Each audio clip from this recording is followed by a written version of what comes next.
Hello and welcome to Nationwide on the network service of the NTA. My name is Minna Daniels. The Bola Ahmed Tinubu Scholarship Training, Education and Mentorship Program, BATSTEM, has provided educational materials and instilled values that promote good character in the lives of more than 5,000 students in 12 schools across the southwest Nigeria. The Senior Special Assistant to the President on Community Engagement for Southwest, Moremi Ojudu, stated this when she took BATSTEM program to Moremi High School in Ile-Ife, Osun State. Femi Afariogun has the details. In the bid to drive the Renewed Hope agenda to the grassroots, the Presidential Community Engagement Office in the Southwest has brought the Bola Ahmed Tinubu Scholarship Training, Education and Mentorship Program, BATSTEM, to Moremi High School in Ile-Ife, Osun State. Leading the initiative to the school was the Senior Special Assistant to the President on Community Engagement, Moremi Ojudu, who emphasized the President's commitment to education and his focus on reducing the number of out-of-school children. We are ensuring that these children embrace the ethics of discipline, hard work and education. We're also trying to make sure that these children are being the best in whatever they do. And also, we are trying to give scholarships to these children. Educational materials such as books, bags, pen were given to the students, while instructional aids and food items were given to the teachers. Thank you, President Tinubu, for giving us gifts. Those things people normally come to our school, but this one is special. So we want to appreciate them for the kind of love that they share to us. Moremi Ojudu later paid homage to the Ooni of Ife, Obainitan Adeyeye Ogunwusi, where the monarch commended the program and gave the team a royal blessing. From Ile-Ife, Osun State, Femi Afariogun, NTA News. The federal government is set to upgrade all police facilities in the country to enable it to deliver optimally on its mandate. The Executive Secretary, Nigerian Police Trust Fund, Alhaji Mohammed Shaidu, gave the assurance while inspecting facilities at the Police Staff College, Oju River, and the Detective College in Enugu. Susan Eze reports. The Executive Secretary, Nigerian Police Trust Fund, Mohammed Shaidu, in company of the Deputy Inspector General of Police in charge of training and development, Frank Mba, while inspecting facilities at the Nigerian Police College, Oji River, and the Police Detective College, Enugu, maintained that the upgrade will significantly reposition the institution as part of the commitment of the federal government to equip the Nigerian police and improve the welfare of personnel for optimal performance. One of the things we've come here to look at is how we can actually increase and help the structure and the foundation here, basically to see how we can empower and make sure that the situation, living conditions and training conditions of the personnel that will come out of this place is actually brought and upgraded. This school has a history of training detectives from other police formations across West Africa. This school has a history of training detectives from the armed forces and other law enforcement agencies within the country. Over 600 recruits are currently undergoing training at the college in Oji River. The upgrade of the facilities is in consonance with the Renewed Hope initiative of President Bola Ahmed Tinubu. In Enugu, Susan Eze, NTA News. A collaborative approach between educators, parents and leaders to ensure that Nigerian children are protected in the cyberspace is this year's focus for the women community in Africa, which has organized a Cyber Safety Summit in Abuja. Deborah Balabobo reports that 300 children from various schools were among the participants. With the slogan, Amplify, Magnify and Engage the Women Community in Africa, a coalition of civil society groups that address social issues, especially those which affect women in communities, sent the message for cyber safety in the hearts of the audience. The summit serves as a wake-up call to stakeholders to address negative realities confronting children in the cyberspace. Speakers at the summit added that the internet, once hailed as a revolutionary tool to streamline human endeavors, drive sufficiency, and foster growth, has also unleashed a myriad of challenges and perils. These kinds of conversations are very necessary. And it is so necessary, so much so that we had to bring everybody together to be in the same room so that we can discuss and profile solutions, see how we can protect our children, our families. The aim is to help children understand what it entails, the whole issue of cyberspace. So we'll help them learn how to navigate safely, to help them create awareness for them to know the dangers of the cyberspace. The group also had a gala night where it unveiled a simplified version of the Cyber Crimes Act and a board game as part of its efforts to create a safer cyberspace for the young generation. In Abuja, Deborah Balagbubo, NTA News. A new medical portal, My Bridge International UK, is set to transform healthcare in Africa, starting with Nigeria. The platform connects African hospitals with advanced medical systems abroad, bridging gaps in access and resources. Uche Ugochukwu has the details. Universal healthcare emphasizes access to quality services, especially in hard-to-reach areas. While African countries have made progress, significant gaps remain. There's growing excitement about a new online portal that aims to help bridge these gaps for healthcare providers. They just started this new portal where you can log in and tell them what you want them to do for you. So nurses majorly should partner or help out by creating awareness about the needs that we have in the healthcare system, because we are the first touch of patients. The portal is designed to give healthcare managers access to global expertise, enhance their skills, and ultimately improve the quality of care they deliver. As a UK-based charity and trying to see how we can bridge the gap in the medical field in Africa, so we thought it wise to come to Africa and, to be precise, Nigeria, and by so doing we came up with a medical portal by name the My Bridge portal. Through our portal, we are trying to bring all the manufacturers together, a manufacturer in medical equipment. We also trying to bring doctors and nurses across the globe, working together and to find solution in any kind of pandemic across the globe. Its unique features position the platform as a game changer for healthcare professionals in Nigeria and across Africa. Since 2020, My Bridge International UK has been providing support to improve healthcare services for vulnerable communities across the continent. This latest portal in Abuja marks another important step in that journey. With this launch, it is hoped that better access to quality healthcare will soon become the norm in Nigeria and Africa at large. Uche Ugochukwu, NTA News. Let's now join Hingino in Lagos for more news. Hello, Hingino.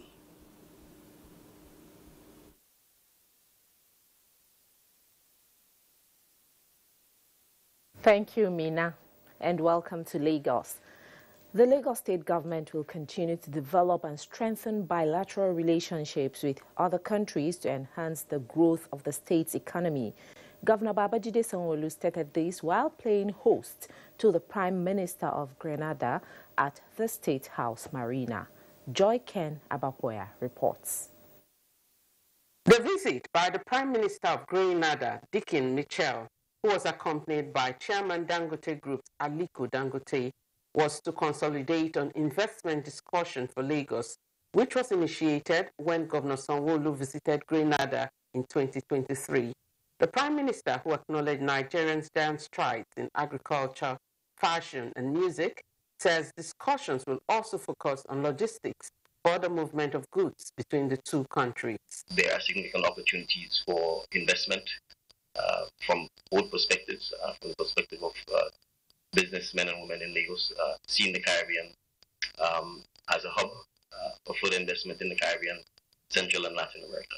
And as we know, there is a significant diaspora in the Caribbean, in North America, in South America. Commending the Grenada Prime Minister for his leadership skills, Governor Babajide Sanwo-Olu called for more African-Caribbean partnerships, especially in the areas of agriculture, food security, tourism, and infrastructural development. We want to, say that, during this time, we believe in your leadership. We believe that you will not only take the Caribbean nations forward, but the Grenadians also will feel, your leadership at this time. We know sometimes it's tough because, earlier in the year, there were all sort of climate issues that affected some of the countries. That is also happening everywhere. Lagos is also not immune to climate changes. So we all need to be as resilient as possible and be able to absorb the shock, and move on. Governor Sanwo-Olu also lauded Aliko Dangote for the bold move to set up the refinery in Ibeju-Lekki, expressing optimism that Nigerians will be the sole beneficiaries in the long run. In Lagos, Joy Ken Abapoya, NTA News. Turning to education now, purchasing of textbooks by parents for their children is a basic requirement for effective learning in schools. While the idea of siblings reusing textbooks in schools is now a thing of the past, parents are groaning under the financial burden of buying new books for their wards. Bolaji Akin takes a look at publishers and schools' deviation from old method of reusing books. In time past, parents worry less about buying textbooks for their children who are moving to another level of study, and the reason is simply because textbooks are handed down from one child to another. This style sadly no longer exists due to the new idea of turning textbooks to working books by most authors and publishers. This new system now makes it compulsory for parents to buy new textbooks at the beginning of every academic session, especially in private nursery, primary, and secondary schools, without recourse to the financial implications on parents who have about 3 children closely following each other academically. A lot of parents are wailing, they are crying, they are complaining, and the economy is not friendly.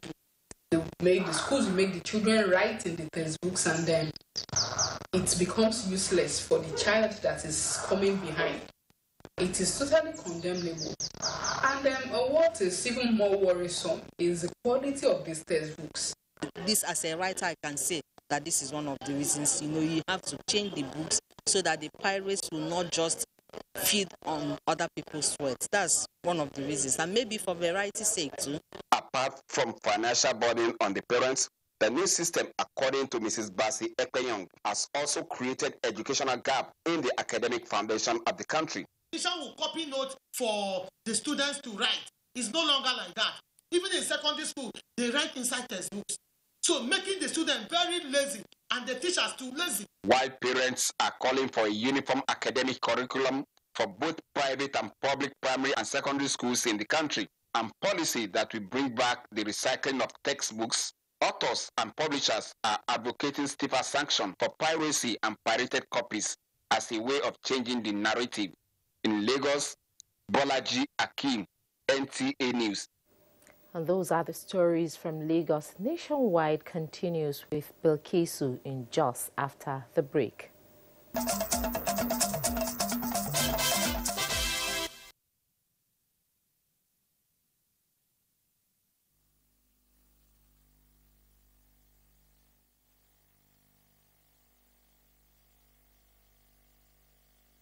towards transforming the grassroots. Governor Caleb Mutfwang gave the charge while performing ceremony in Jos. Indiang and the Abagang reports. Swearing in the 17 local government chairmen, Governor Caleb Mutfwang congratulated them on their elections, attributing it to their popularity and confidence the people have in them. The governor emphasized the need for accountability, integrity, and probity in their service to their fatherland. I therefore welcome you on board to join me in leading Plateau State to a new level. That together we will join hands and work for the benefit of our people. We are going to ensure that you have a peer review mechanism that challenges you to give your best. And I can assure the people of Plateau State that we are not going to allow the local governments to be shortchanged. Governor Mutfwang also highlighted the need for collaboration with stakeholders as they settle down to address grassroots challenges. Definitely, I am committed to making sure that the local government system not only remains, but becomes stronger and more effective. The chairman thanked the people for finding them worthy to serve, promising to work hard to justify the confidence reposed in them. In Jos, Indian and the Abagang, NTA News. Plateau State Livestock Productivity, Resilience and Surveillance is educating farmers on the principle of effective disease surveillance in maintaining animal health and prevent the spread of infectious diseases. Ijoma Zomina has details. Seated here are participants from various departments of veterinary service in the State Ministry of Agriculture. The training will equip participants with requisite skills for systematic collation and collection of analysis and information on animal health.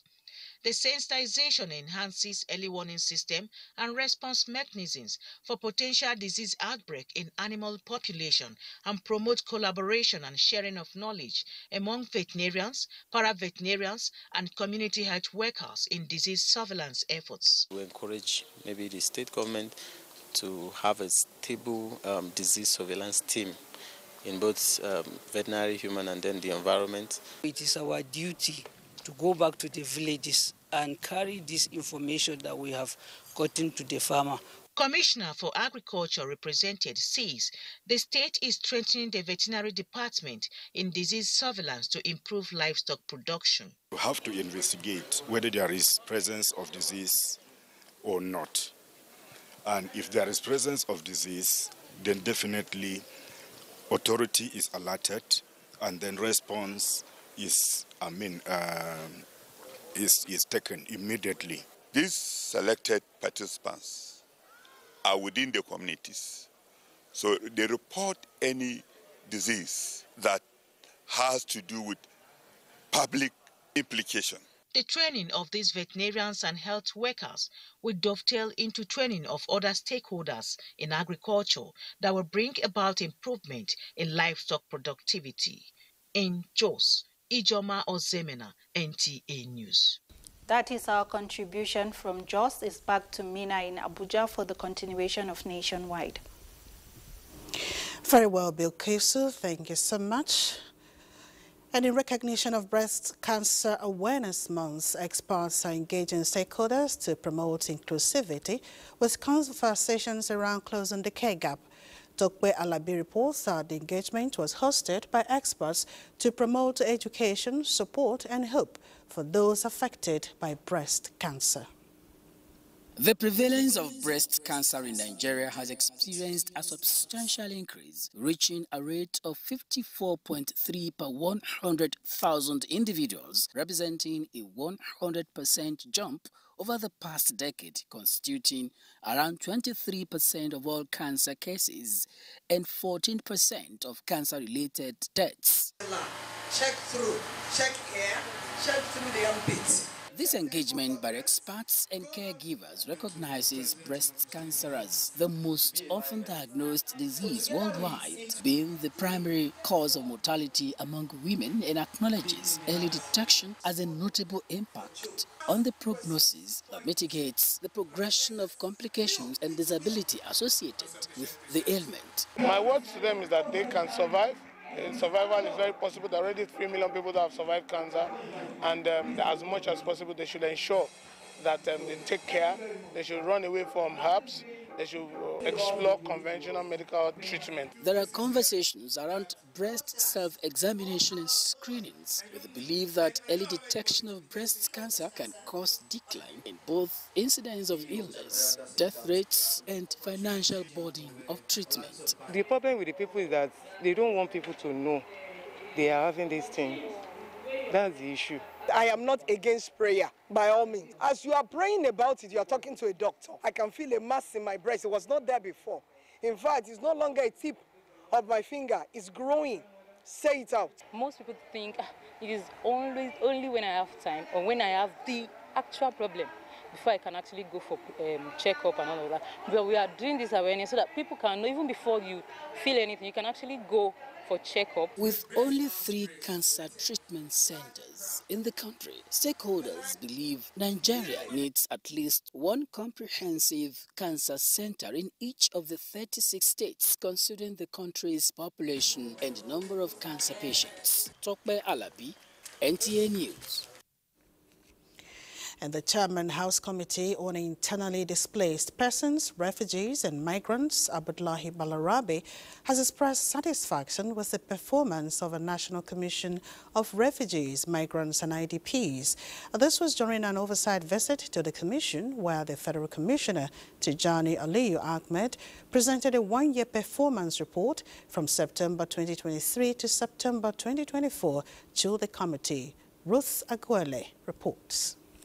Records show that more than 6 million people are facing displacement across the country due to factors beyond their control. Concerned with the task of addressing the needs of internally displaced persons and refugees in the country, the House Committee on IDPs, Refugees and Migrants have come on an oversight visit to the National Commission to assess its performance in the past 1 year, identify grey areas and strengthen collaboration to enhance activities of the Commission. This commission started as Refugee Commission, that's all. Then later they added migration, then IDP. Presenting the performance report, the Federal Commissioner expressed concerns over inadequate funding that has stalled major plans of improving livelihoods for persons of concern. I informed the committee that we cannot continue to do that into supplying food to IDPs. We have to also look out of the box. And that's why we have introduced the Happy project, where refugees and migrants were given some agri inputs for them to cultivate the land, get what they can eat. We are satisfied with what the Commissioner presented, and we have made some suggestions which they need to improve. They are supposed to submit a report to us as to what they received and how they spent what they received, so that the committee will look at the areas that they need to be get more funding. Both parties agree to enhance efforts that will facilitate plans in proffering sustainable and durable solutions for IDPs and refugees across the country. In Abuja, Ruth Aguele, NTA News. The National Drug Law Enforcement Agency, NDLEA, has made significant arrests and seizures in its ongoing efforts to combat drug trafficking. One Ogwejo for Nemeka Simon Peter, a 29-year-old Thailand returnee, was arrested at the Lagos airport for importing 13.30 kilograms of heroin worth more than 3.192 billion naira. The heroin was concealed in 6 backpacks packed into 2 big suitcases. Additionally, NDLEA operatives intercepted large consignments of opioids at Lekki Deep Seaport, Apapa Seaport in Lagos, and Port Harcourt Port Complex on Ne River State. The seized opioids worth 22.740 billion naira included 32.607 million pills of tramadol and 1.451 million bottles of codeine-based syrup. The NDLEA also conducted raids in Anambra and Edo states, arresting suspects and seizing significant quantities of psychoactive substances. Furthermore, the agency continued its war against drug abuse while does sensitization activities targeting schools, worship centers, workplaces, and communities across the country. These efforts demonstrate the NDLEA's commitment to reducing drug supply and demand in Nigeria. And like a storm, new psychoactive substances are sweeping through communities, potent, dangerous, and constantly evolving. Each time progress is made, the goalpost shifts, making it almost impossible for health workers to tame. At the 15th Biannual International Conference on Substance Abuse in Abuja, health experts expressed concerns as policymakers also share strategies and solutions that may finally stem the tide. Haman Jabani reports. The 15th Biannual International Conference on Drugs, Alcohol and Society in Africa, with the theme Improving Access to Treatment for Substance Use Disorder, Emerging Strategies and Persistent Challenges, is aimed at addressing different aspects of research on drugs and alcohol in African countries and how best to harness emerging strategies to combat the pervasive issue of substance abuse. Treatment, in a sense, is a form of prevention. So we need to provide access to people who have a problem with drugs so that they can receive the kind of treatment and care that they need. So if the capacity of primary health care level is built, and that primary health care does not mean government facility, if the non-governmental organizations who are involved in treatment that we know and registered with Federal Ministry of Health that they are into treatment is built, it will go a longer way to increase access to treatment. That many individuals with substance use disorders face significant stigma in their different societies and within the healthcare systems. Others say treatment gap for substance use disorder and lack of training, in addition to psychiatrics, cost of treatment are some of the major challenges. The ECOWAS Commission has intensified its drug prevention and control efforts by outlining some activities to be rolled out in our member states to stem the tide against the emergence of the new psychotropic substances. They can make someone to kill his parents without feeling it. It is that bad, and these drugs are available. So that's why we are concerned to see what we could do. In some treatment centers, we had one lady to 90 men getting treatment. What does that say? That basically says we're not doing anything when it comes to the treatment of women with drug use disorders. The conference is put together by ECOWAS and CRISA, and a communique is expected at the end. Hamman Jabani, NTA News. Time now to head to Makadi, where Susan O'Malley is standing by. Hello, Susan.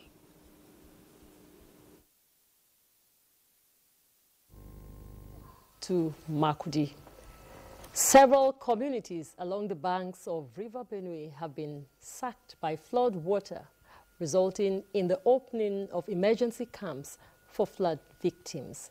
Elias Sitia, who monitored the situation in some of the affected communities, reports that registration of displaced persons has commenced in designated camps. Some of the areas overtaken by floodwaters include the rice mill in Wadata and its environs, in Yongun and other communities along the Makudi-Gboko Road.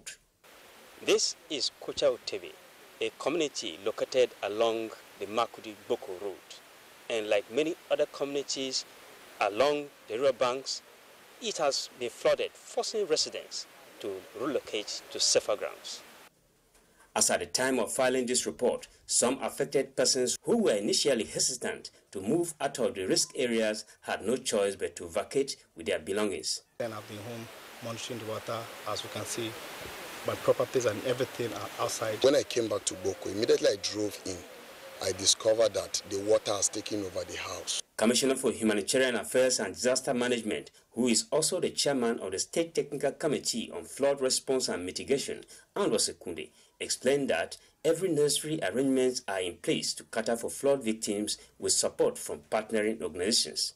He further noted that emergency camps have also been opened in Logo, Taka, Buruku, Guma, Kasinala, Gwe West, Apa and Agatu local government areas to cater for displaced population.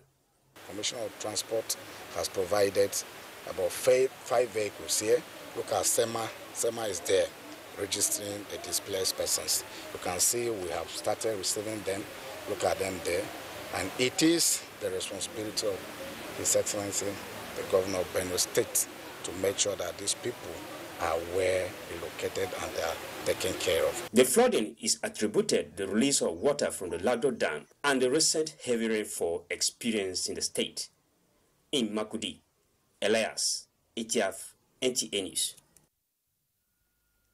To provide cost-effective and quality health care, the Police Officers' Wives Association, POA, has inaugurated a 10-bed space capacity clinic in Otukpa, Ogbadibo local government area of the state. Blessing Omecha Ebute has details. One of the key agendas of the Police Officers' Wives Association is the promotion of welfare of its members and fostering sustainable development. In this light, provision of facilities that will promote health, education, and empowerment is top priority. The inauguration of the 10-bed space capacity clinic, a brainchild of the wife of the former Inspector General of Police, Hajara Baba Alkali, is a dream come true for the people of the community. When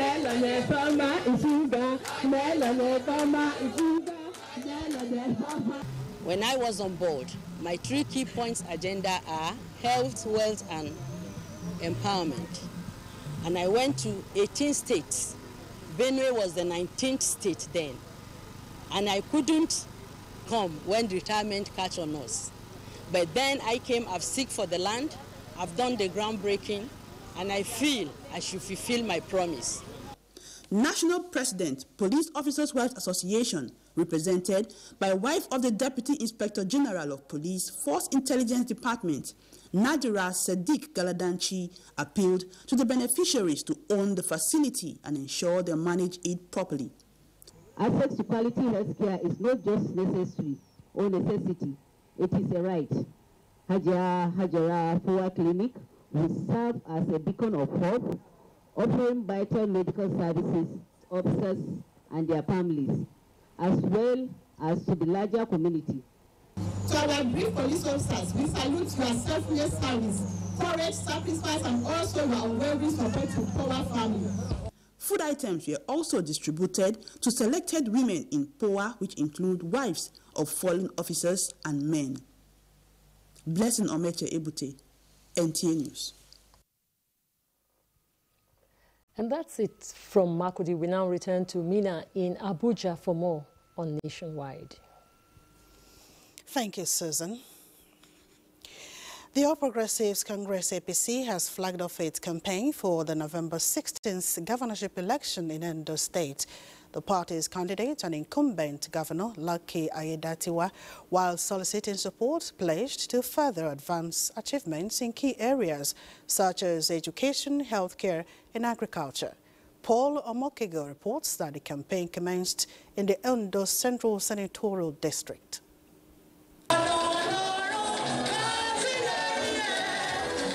The governor reflected on his administration's accomplishments over the last 10 months, emphasizing key milestones.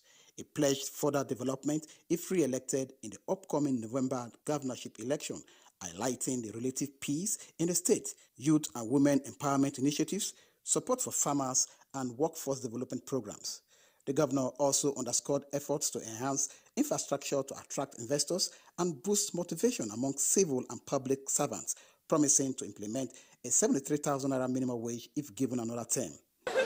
You have seen all that this administration has been doing. We will continue to advance further. Every election must start from somewhere, in sensitizing the people about what you are doing. With this huge turnout, it shows that our party, APC, is going to record victory. In the last 10 months, clearly he's been able to put peace into the system. He's been able to introduce unity amongst the political party elders. The next stop on the APC's campaign schedule is Ikare Akoko in Ondo North Senatorial District as part of the first phase of the month-long campaign. In Akure, Paulo Mukago, NTA News. And in Zamfara State, Governor Dauda Lawal has pledged that his government will take full responsibility for the well-being of the families of Zamfara guards who were killed in an ambush. The governor made the commitment at the Emir of Safe's palace during a condolence visit to the families of 9 members of the Community Protection Guards killed in an ambush last week. While consolidating and consoling the Safe Emirate and the families of the brave guards, Governor Lawal said that the ultimate sacrifice of the 9 community protection guards will never be in vain. The community protection guards, known as Askarawa, was established by Governor Dauda Lawal to support existing security agencies in the state. Governor Lawal also announced donations of money and foodstuffs to the victims' family. Earlier, the Emir of Safe, Alhaji Muhammadu Bawa, expressed gratitude to the governor for his consistent support and timely assistance in ensuring the people's safety. Stakeholders in the poultry business have shared their thoughts on the nutritional value, versatility and importance of egg in global diet. This came to the fore when Delta State joined the rest of the world to mark World Egg Day. Chinyere Okoli brings us key messages to keep in mind. Eggs are one of the few foods that should be classified as superfoods that are loaded with nutrients, contributing to healthy living with special enhancement of the brain. Dwelling on the theme of this year's event, United by Eggs, nutritionists and egg farmers, alongside other experts, advised people to engage in the habit of eating egg for healthy living, noting that benefits therein cannot be overemphasized. It's about sharing information amongst farmers, egg distributors, and policymakers. So it's actually a way of also letting people know the benefits of egg consumption and what egg is all about. As we all know, egg is versatile, is eco-friendly, and it contains much of the classes of food that we have. Every single thing you need for your daily nutrient requirements is in the egg. The cholesterol your body needs to function, the hormones and everything is all in the egg. You know, those days they used to say don't eat too much eggs, but now over the years, several researches have been done to conclude that you actually need to eat more eggs than one a day. So even for the old people, you need the eggs because you don't eat much as an old person. But once you eat 1 or 2 eggs, it gives you all the nutrients your body requires to survive. Egg has all the good cholesterol you need in your body. So eat egg every day makes you healthy and strong. The history of World Egg Day was established in 1996 in Vienna, Austria. It was then decided that the second Friday of every October would be observed as World Eggs Day. In Asaba, I'm Chinyere Okoli, NTA News. The federal government has received a report on the 2024 rainy season indicating a significant increase in farmers' output despite the environmental challenges associated with the season. The National Agricultural Extension and Research Liaison Service compiled a report and presented it to the Minister of State for Agriculture and Food Security. Aliyu Sabi Abdullahi Musa Baba Aliyu has the details. A rainfall situation this year. The survey initially analyzed the 2024 rain pattern, revealing a decrease in rainfall compared to the 2023 season.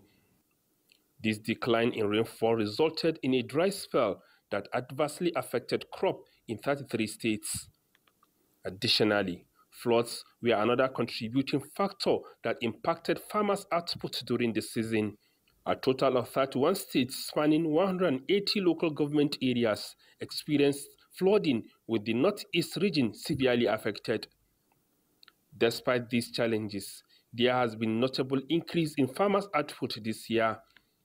For example, rice farmers in 10 states were able to produce 9.129 million tons of paddy this year, with Niger State leading in production with over 700,000 tons.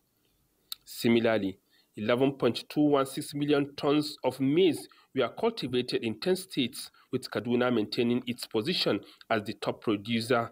Sorghum, cowpea and soybeans production also saw increase of 2.56%, 0.24%, and 4.31% during the season. The survey further highlights that 46 million tons of cassava were produced during this year, with Benue taking the lead in production, followed by Kogi State. Niger leads in yam production, followed by Nasarawa, Enugu, and Edo states.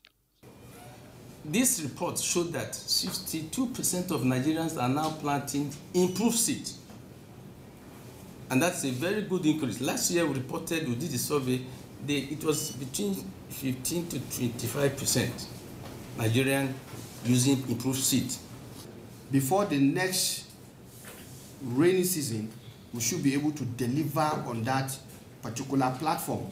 The platform is going to bring in all this content from the various subject matter specialists and experts on how farmers are supposed to produce, when they are supposed to produce, and how they are supposed to tackle issues that they will see in terms of disease condition or maybe poor crop performance and whatnot, and actions they are supposed to take. I guess that is the kind of knowledge that farmers will need out there to do their own production. There was general increase in cost of production of major crops during the season under review. In Abuja, Musa Baba Aliyu, NTA News. And the federal government has kept faith with its promises to cushion the effects of the economic hardship faced by vulnerable citizens by distributing bags of rice and other items to the less privileged in Okade, Anambra State capital. Onome Okadibo reports that the Minister of Women Affairs was there to supervise the distribution of the items.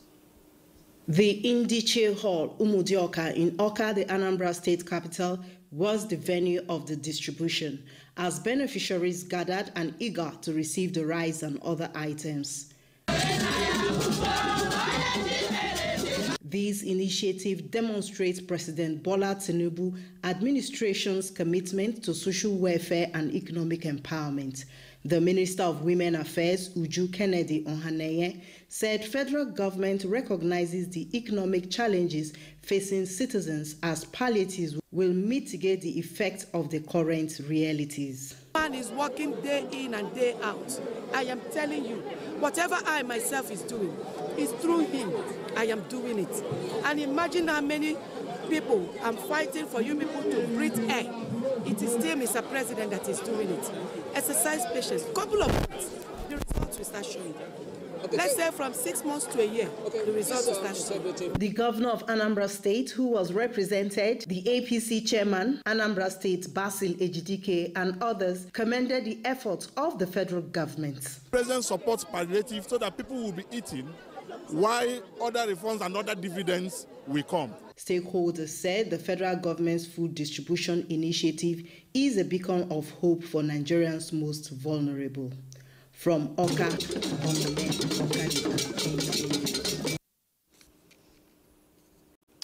And the Federal Ministry of Water Resources and Sanitation is spending 2 billion naira on various water supply projects in Sokoto State. Minister of State, Water and Sanitation, Bello Mohammed Goroyo, discloses the figures at the groundbreaking ceremony for the federal government intervention on water supply projects in Sokoto. Dalhatu Abdullahi has the report.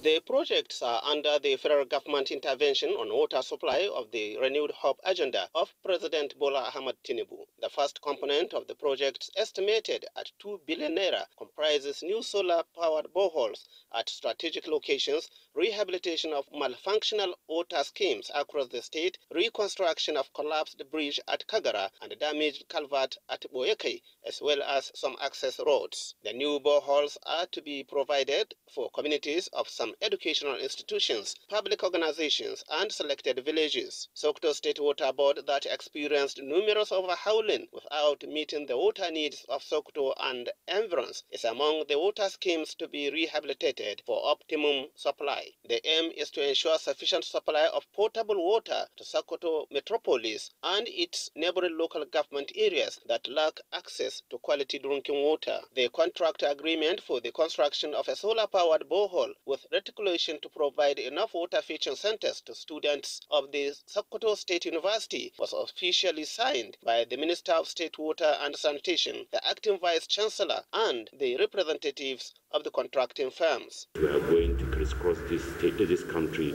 so that Nigerians would benefit on the dividends of democracy that is being provided by our dear President Bola Ahmed Tinubu. Water is the number 6 in the Sustainable Development Goals of the United Nations, and so the Honourable Minister was carefully given this ministry because of his track record and the capacity to deliver on his assignment.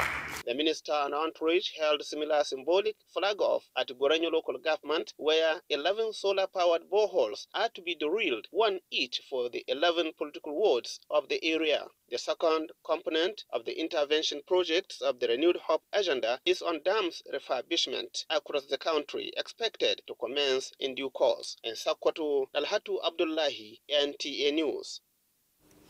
Up ahead, sports news and more. Do stay tuned.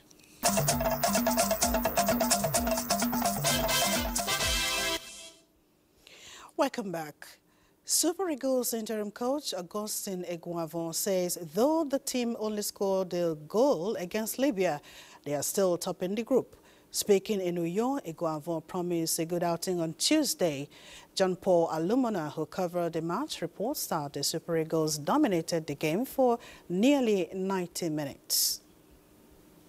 The match day 3 of the 2025 Africa Cup of Nations qualifier between the Super Eagles of Nigeria and the Mediterranean Knights of Libya was tension-soaked as the Nigerian players started pushing for an early goal in the first half, but the North Africans cleared and thwarted all the goal-bound moves by the Nigerians. In the second half, Coach Austin Eguavon made some substitutions, which later paid off in the 86th minute when Dele Bashiru scored the only goal of the match to give the home fans something to rejoice about.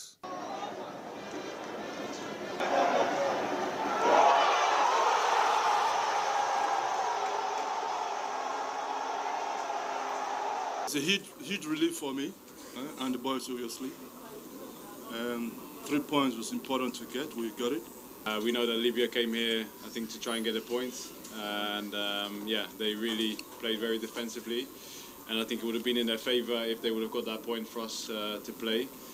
But yeah, like I said before, for us, I think the pressure is a privilege.